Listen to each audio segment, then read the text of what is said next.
right. Well, thank you for joining us to anyone who is out there. We're currently live on TV.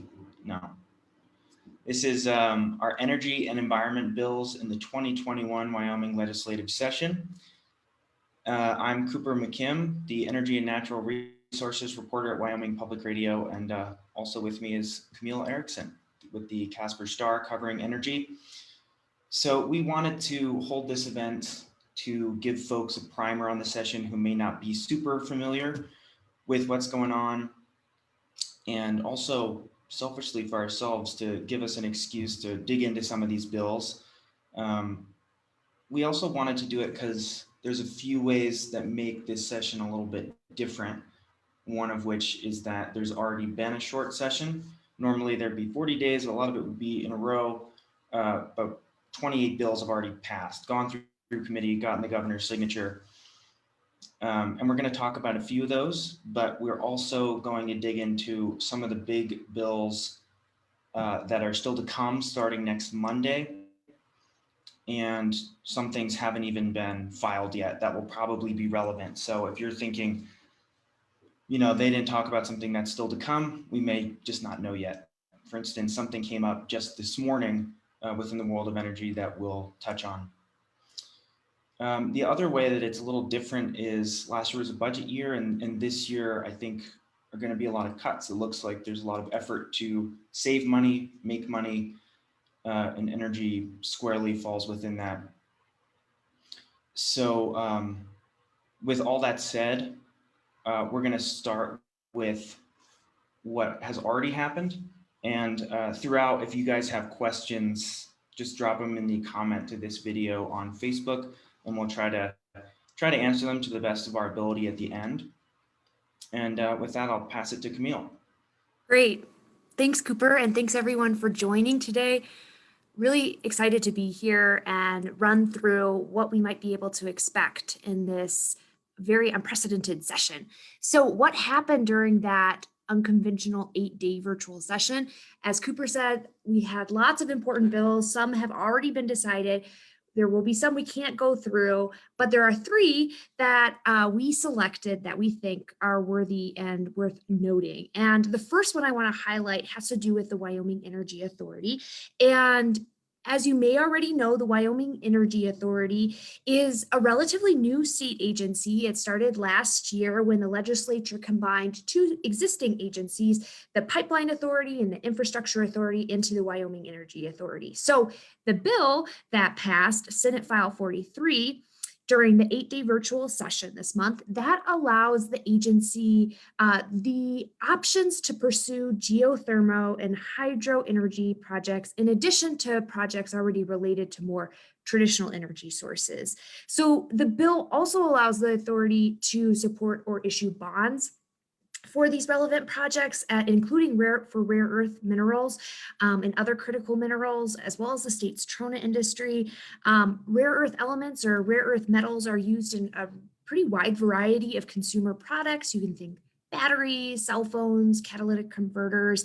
And as Wyoming's coal industry continues to decline, there's been, I would say, a market push to try to explore other extractive industries and invest in other mineral industries.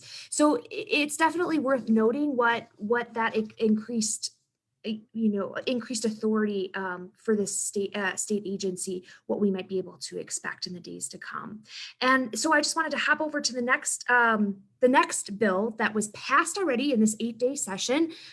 It's a public utility assessment.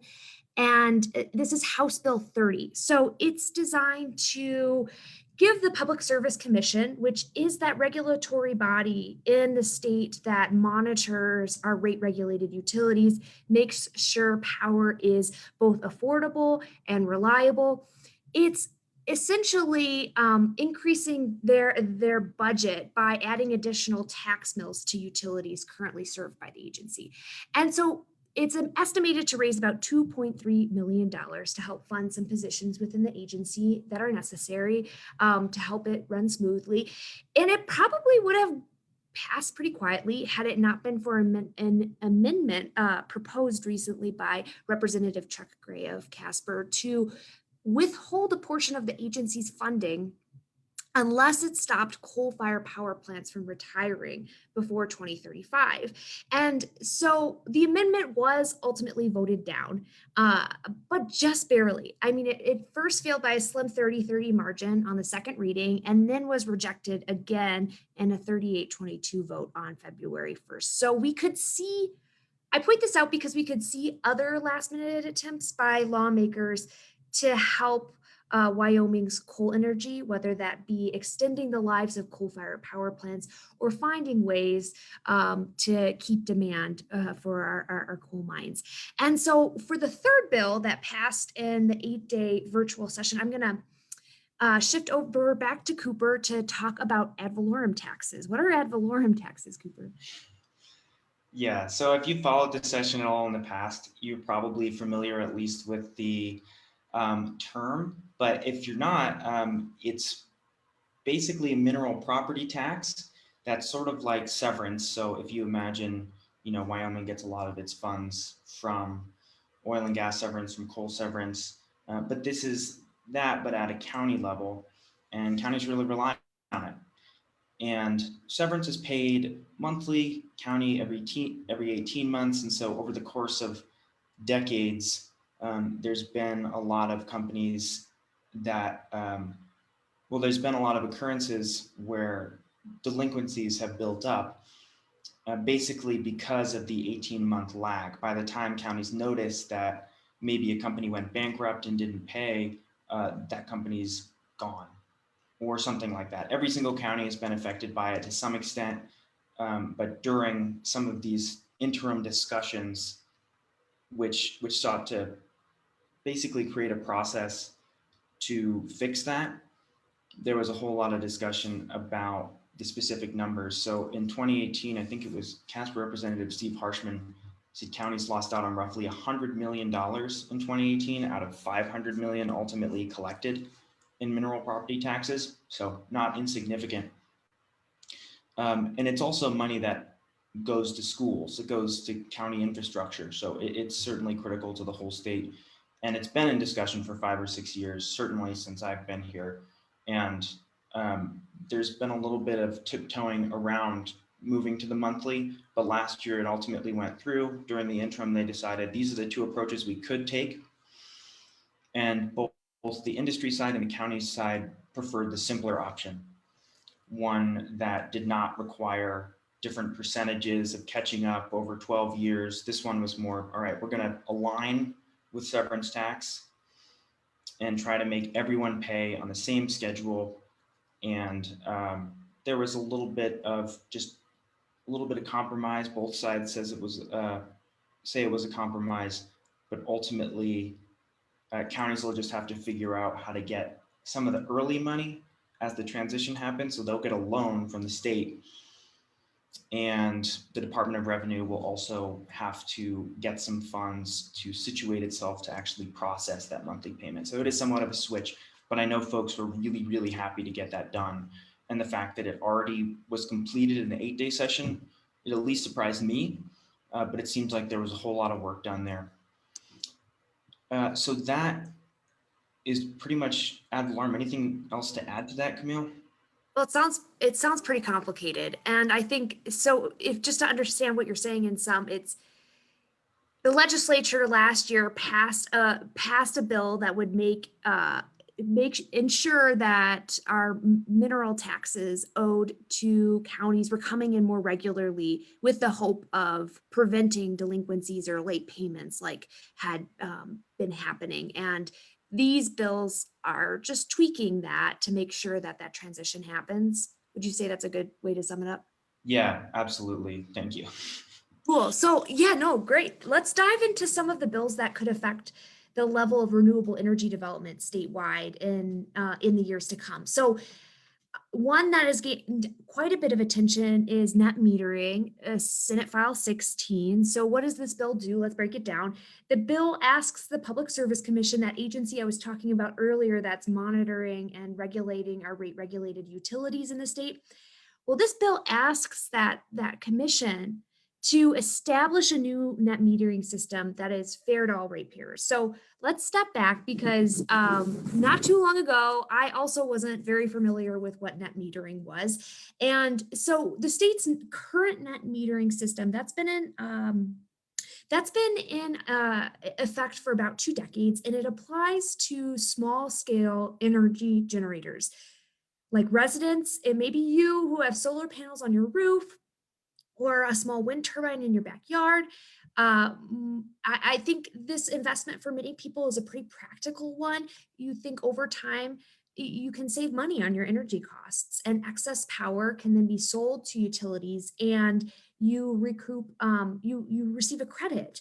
And so the question then is, why overhaul this system that's been in place for 2 decades? Well, proponents of Senate File 16, they argue that net metering customers are receiving what they call a subsidy under the present system by not paying the same fixed fees that other utility customers pay. And in that, because of that, the net metering customers are shifting costs onto the rest of utility ratepayers, and some fear that the utility's fixed costs will continue to climb. Now, it's we don't have a ton of data on exactly how much cost is actually being shifted. If it's a tiny amount, it appears to be, but to its supporters, the bill reforms an imbalanced system, and one that subsidizes independent electricity generators or folks in the using a net metering system. So why does this all matter? It's kind of complicated, but if signed into law, Senate File 16 probably would generate, based on what I'm hearing from folks, a great deal of uncertainty for the future of residential renewable energy in the state of Wyoming, because the bill would probably disincentivize residents from investing in solar and wind power, because they wouldn't receive as much of a return on that excess power they generate, and it might take longer for them to pay off their systems and recoup the money that they invested in installing.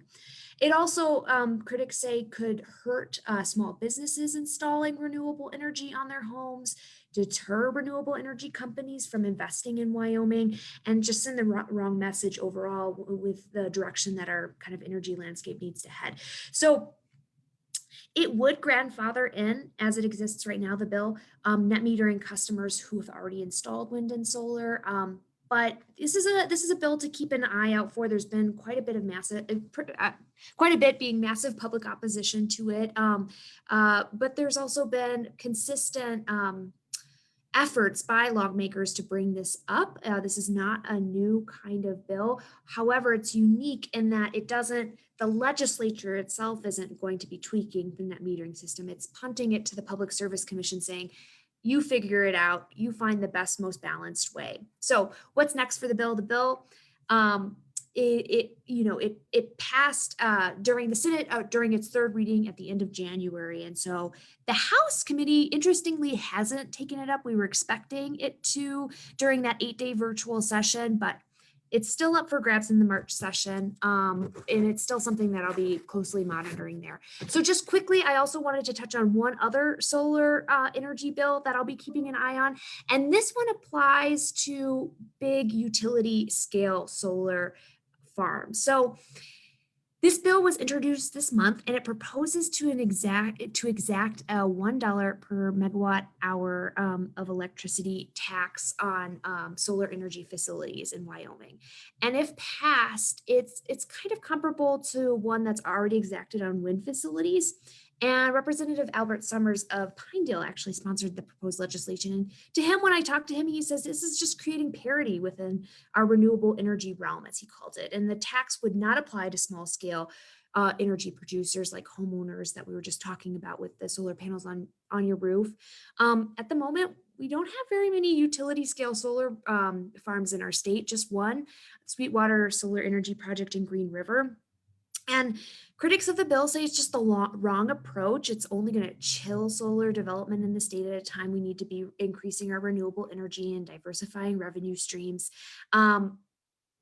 This isn't the first time the solar tax bill has also been, it was proposed actually last year and sponsored by the Appropriations Committee, though it did fail to pass. So the last thing I'll add is if if this tax were to be imposed. Right now, the Legislative Service Office estimates that it would uh, bring in about $190,000 each fiscal year in 2023 and 2024. Um, but it's a question of how much solar development will come in if there is a tax like that levied on facilities and electricity that's produced there. So I am going to turn it back over to you, Cooper. Can you talk about some of the wind energy bills that we might expect to see this session? Yeah, so solar, as you mentioned, definitely, I think we're both familiar with the 6-7 hour testimony periods that we sometimes get for net metering, and wind is very similar. There's been discussion throughout the interim about different ways to get more money from renewables, and that's been a trend for several years. But this year, some folks I talked to think there's going to be a hefty push for it. There's already two approaches, and there could be more. Um, Speaking to it, after there was this pause on oil and gas leasing from the Biden administration, Governor Gordon sent out a press release, um, sort of insinuating that that would be an approach that he would be interested in, as far as levying additional taxes on renewables in the longer run. This is a quote: "In the longer run, Wyoming may find itself with no choice but to increase the costs of doing business on other energy sources to balance our budget." And there are currently two ways that the legislature is considering going about that have been filed. One would change the production tax, and the other would change when that production tax actually starts. So kind of confusing. But currently, during these long meetings where we hear from both sides, folks who don't want additional taxes or for wind to have to pay more, they're really saying, hey, we need a stable tax environment. This is not something that is sustainable to come back year after year to say that we need to do this. And they often reference a May of 2019 UW study talking about how costs of business in Wyoming seems low, but considering that there are three taxes, sales and use property and the production tax, that it's actually higher than surrounding states of Montana, Colorado, and New Mexico. Senator Kelcase disagrees, at least with New Mexico. He specifically referenced that he doesn't think that it's any higher. But either way, one of the bills that would just simply add an additional $1 per megawatt hour to 2 will be under discussion, and the other would get rid of a exemption, which some folks in the wind industry say it's not even an exemption because that would have to be a broad-based tax, but the production tax already only targets wind. But even so, it would get rid of when companies would have to start paying that production tax immediately rather than over the course of 3 years. So after talking to Senator Kelcase, who's been somewhat of a champion of trying to add additional taxes onto wind, he said that there could be another bill to be introduced that he brought up during interim sessions as well, which is basically called gross receipts. So he describes it as very powerful. What it tries to do is tax the revenue of selling electricity. And given that Wyoming exports so much of its electricity, the idea is to tax basically the exports of it in an effort to try to reduce the burden on residential or commercial consumers of that electricity. So just to reiterate, the folks who don't want this to change, I mean, ranchers have spoken up repeatedly at meetings talking about how it's helpful additional income. Folks like the Cheyenne mayor brought up how the wind tax played a critical role during the pandemic. And then on the other side, like I mentioned, this is a difficult budget year, and folks are certainly looking to get more money out of revenue that we have coming in. And so this is a potential area for that, especially as wind does start to expand. It's been rapidly expanding in the state. So I think that's about it for wind. Yeah. Yeah, Cooper, what are you hearing from developers when it comes to these various tax proposals? Wind developers. Yeah. So I think definitely there's a desire for a stable tax environment, similar to what we hear from oil and gas and coal. And those are often brought up during these meetings as well. You know, oil and gas and coal both pay a lot to the state, and I think so. That's what folks who want the tax says. Nobody wants to be taxed more, but you have to, contribute more for severing the landscape. Is often a term that we hear. Um, but then when developers say, well, they might just end up going elsewhere. This is a really fragile tax environment, and demand for these projects is high. So I think that what they've said is stability is the bottom line. Okay, cool. So I'll pass it back to you. The next one I think we're going to talk about is actually oil and gas. Yeah. So this is another one that got garnered quite a bit of attention during interim when it was proposed. This is House Bill 11, Oil and Gas Production Tax Exemption. And the bill was actually delayed, but it's likely to be picked up again next month. It hasn't moved very far at this point, but the governor of Wyoming, Governor Gordon, has expressed support for this bill. So what's this bill do? This bill would create a tax exemption, reduce the severance tax paid by oil and gas operators, severance tax being the tax that oil and gas operators pay the state of Wyoming when they extract oil and gas. And so this bill would reduce that severance tax in half for a short period, consecutive 6-month period. So it would be temporary, but and the relief would need to be used 1 year after the price of oil hits $45 a barrel. Now we've already reached that at this point. We hadn't been there. We were under $45 a barrel when it was proposed last year. But as of yesterday, West Texas Intermediate actually, which is sometimes referred to as WTI. It's a U.S. benchmark for oil that was actually above $61 a barrel. So why do bill sponsors, you might wonder, want oil and gas operators to have what some would call a tax break?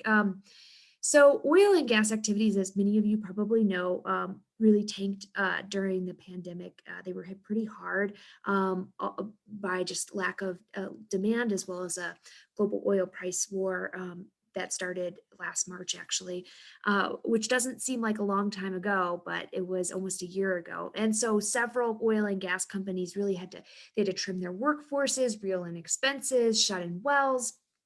We saw the rig count in Wyoming, which is usually an indication of how much new drilling activity is taking place. We saw that drop from 30 in March of 2020 to 0 in June. Now it's climbed back up slightly, 5 rigs in the state as of Friday, but the state depends, as Cooper said, pretty heavily on oil and gas, not pretty heavily, significantly on oil and gas revenue. And so lawmakers want to make sure that that activity continues to happen. So according to the Legislative Service Office's fiscal note, it would result in an estimated loss of $13.5 million for the state next year in other in tax revenue they would otherwise collect. So it's a tricky balance too. How much do you cut taxes to incentivize activity? Does it incentivize activity? And how much of a loss or gain is that for the state? It's kind of yet to be determined. So yeah, I think that's it for House Bill 11. I'm just curious, a discussion that we often hear is how much the state can actually influence producers with tax changes. So I was curious if you had any thoughts on that. Yeah, I did talk to a couple economists about that, and it kind of, again, it really all depends on what kind of environment we're in right now. But there have been studies that show that adjusting the tax rate and cutting it back doesn't have a huge impact on it. Can't influence activity levels of oil and gas too much, just because the price of oil it's a global commodity, and there's not much that we can do as a state to influence that market. But the studies that I've been hearing about from some economists, and some of them are in different, we're undertaken in different times than we are now. So that's important to keep in mind, but it showed that there was a significant loss of revenue for the state and not much a change in activity. So we'll see how the debate comes out on the during session for something like this. Yeah. Well, the last big discussion that we wanted to bring up was something that is really fascinating to me. Some discussion about geothermal energy. So there is a bill that is sort of a follow-up with the WEA amendments that Camille talked about earlier, of sort of establishing a legislative task force on the cheap, is how Representative Harshman described it, which I enjoyed that. Um, so it's energy generated from thermal energy underground.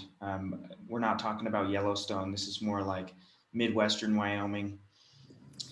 And the idea is to get a whole bunch of folks together who know what they're talking about, Wyoming Energy Authority, Geological Survey, industry, School of Energy Resources, to all come together and talk about what is the potential here? Does Wyoming have is there a possibility of economic gain from that? And I'm not exactly sure why this is coming up now versus in the past, because it looks like Wyoming does have some potential there, but it could be something that's another area of diversification. And yeah, I think that'll probably face some discussion in the upcoming session. Anything else, Camille, that you wanted to bring up? Well, I wanted to talk about that bill you referenced at the beginning. I meant to bring it up about that was just introduced. It's called Federal Suspension and Orders on Oil and Gas Production, and it responds directly actually to President Joe Biden's executive order that institutes a pause in new leasing for oil and gas development of federal minerals.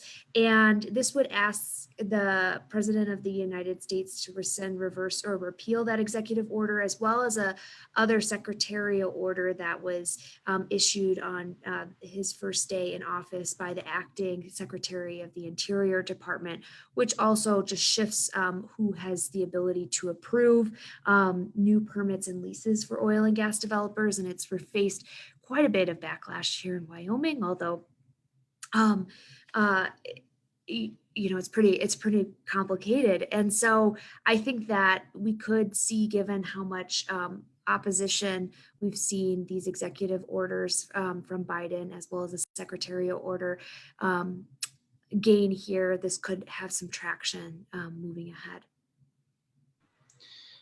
So yeah, and one last thought, just random thought, was that there wasn't much related to coal yet. It appears in the bills. I know last year there was a bunch of bills that related to the coal industry, so that could still be coming. There's a lot of time left for bills to be introduced, and often we do see something of a flood right before, right up until the session starts next Monday.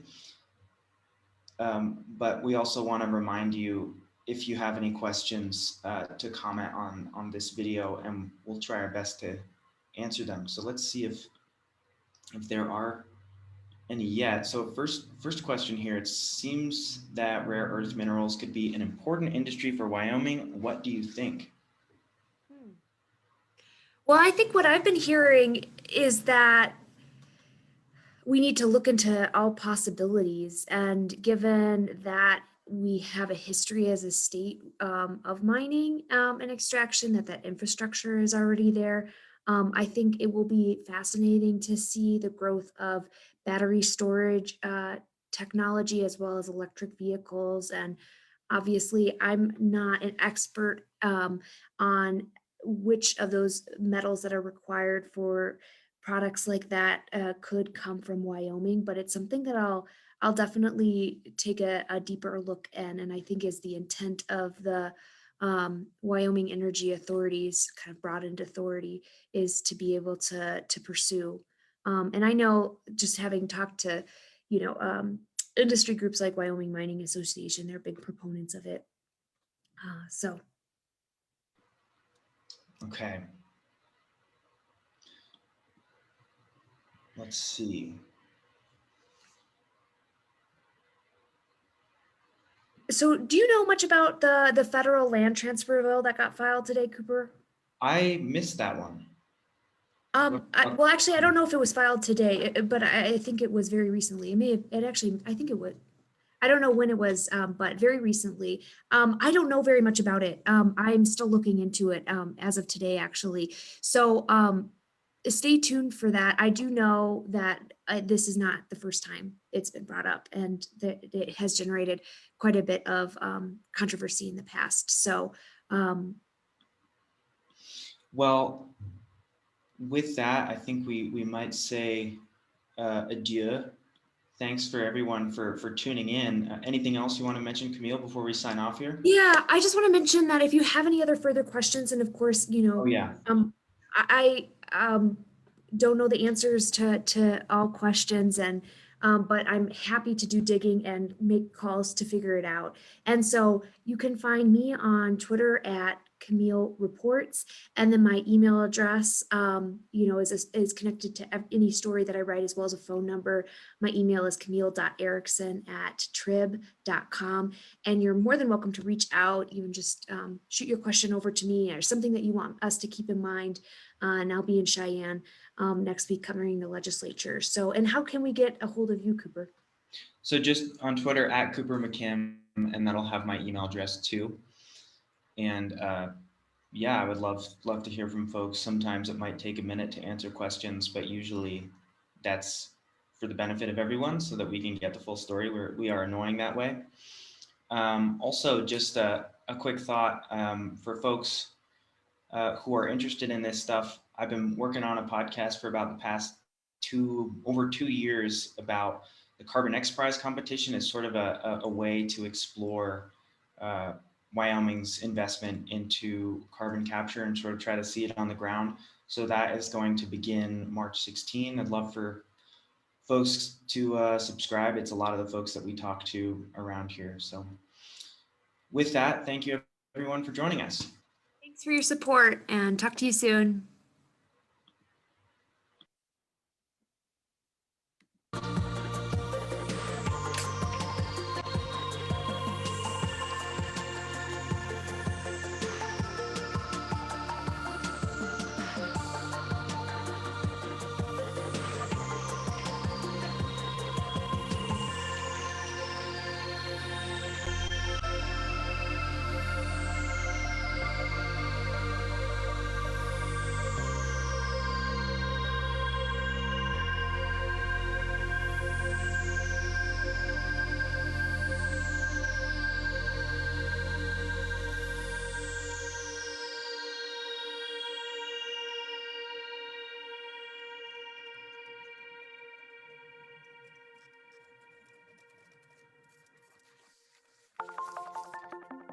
Hi.